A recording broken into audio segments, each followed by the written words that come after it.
జూబ్లీహిల్స్ ఉప ఎన్నిక దగ్గర పడే కొద్దీ సీఎం రేవంత్ రెడ్డి మానసిక పరిస్థితి దెబ్బతింటోందని మాజీ మంత్రి జగదీష్ రెడ్డి మండిపడ్డారు. జూబ్లీహిల్స్ ఉప ఎన్నికల తర్వాత రేవంత్ రెడ్డి పదవికి ఉపద్రవం వస్తుందన్నారు. ఒక సీఎం స్థాయి మరిచి మాట్లాడుతున్నాడన్నారు. ఆయన నోటి దూలతో బీహార్ నుంచి వెళ్లగొట్టే పరిస్థితి వచ్చిందని తెలియజేశారు. సంవత్సరాలైంది మీ చేతికొచ్చి ప్రగతి భవన్ ప్రగతి భవన్ బాత్రూమ్ దేం కట్టిండు, బుల్లెట్ ప్రూఫ్.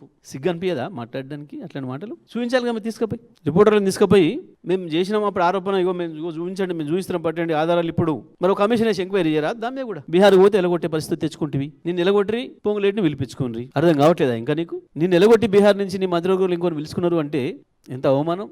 దాని నుంచి పగదారు పట్టించడానికి ఈ పనికి మాల బూతులు, పనికి మాల మాటలు. అసలు విషయం కాదు. ఇలా కేవలం బీహార్లో తప్పించిండ్రు. ఎన్నికల తర్వాత అసలు తప్పిస్తారేమన్న భయం మొదలైనట్టుంది. ఆ ఫ్రస్ట్రేషన్లో వస్తున్నాయి ఇటువంటివన్నీ కూడా. కమాండ్ కంట్రోల్ ఉపయోగం లేదు కేసీఆర్ మా మీద నిఘా పెట్టడానికి. మరి పెడుతున్నావు ఇప్పుడు నిఘా. ప్రతిపక్ష నాయకులపైన నిఘా పెట్టే పని చేస్తున్నాడు కూర్చొని. కేసీఆర్ చేయించాల్సిన పని చేయించిండు కాబట్టి అక్కడి నుంచి హైదరాబాద్ పూర్తి కంట్రోల్లో ఉంది ఆనాడు శాంతి భద్రతల విషయంలో. ఇవాళ నువ్వు చేయకూడని పనులు చేస్తున్నట్టు వాడు కూర్చొని, అందుకని శాంతి భద్రతలు కంట్రోల్ తప్పుతున్నాయి. 50% పై క్రైమ్ పెరిగింది. నీ మూర్ఖత్వం వల్ల, నీ అజ్ఞానం వల్ల ఈ అనర్థాలు జరుగుతున్నాయి. తను చేసింది చెప్పుకోవడానికి లేక కేటీఆర్ ఏదైతే ఛాలెంజ్ చేస్తుండో అభివృద్ధి మీద పదం మాట్లాడదామని మా చంద్రబాబు నాయుడు చేసిండు, మా రాజశేఖర రెడ్డి చేసిండు. సిగ్గనిపించదా? నువ్వు పెత్తనం తీసుకొని నేను మునగానే వచ్చినాక నిజమైన వాళ్ళ మొదటి నుంచి అందులో పుట్టి పెరిగినోడా అంటే నోటికొచ్చిన బూతులు.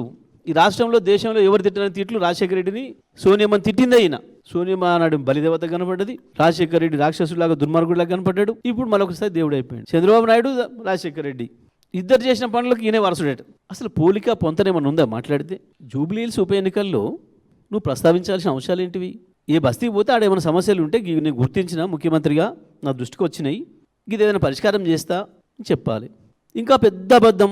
సికింద్రాబాద్లో నేను 4,000 కోట్లు పెట్టి అభివృద్ధి చేసిన ₹4 ఇప్పటివరకు. అక్కడ వాళ్ళు మాట్లాడుకోరు, అక్కడ వాళ్ళు చెడు చెప్తూనే ఉన్నారు. అన్ని అబద్ధం మాటలు, నమ్మకుండ్రి అని పోరంబొక్కు మాటలు. హైదరాబాద్లో ₹5 పెట్టి డెవలప్ చేసినావా? ఇంకా ఆదాయం అభివృద్ధి చేసినాం మేము నవ్వుకుంటారు చూసేవాళ్ళు. కేసీఆర్ 60,000 కోట్ల ఆదాయాన్ని తెలంగాణ రాష్ట్రానికి 2.5 లక్షల వరకు తీసుకొస్తే నీ మూర్ఖత్వం వల్ల, నీ అజ్ఞానం వల్ల, నీ ధనాశ వల్ల రాష్ట్ర ప్రభుత్వం రావాల్సిన 30,000 కోట్ల ఆదాయం తగ్గింది ఇప్పటివరకు. కేసీఆర్ పెంచుకుంటూ పోతే నువ్వు నాశనం చేసుకుంటూ వస్తున్నావు, తుంచుకుంటూ వస్తున్నావు. మెట్రో మేము వచ్చిన తర్వాత కేసీఆర్ గారు వెంటబడి రోజుకోసారి సమీక్ష చేసి పూర్తి చేసి మేము ప్రారంభం చేసినాం. 70% పని మేము వచ్చి పూర్తి చేసినాం.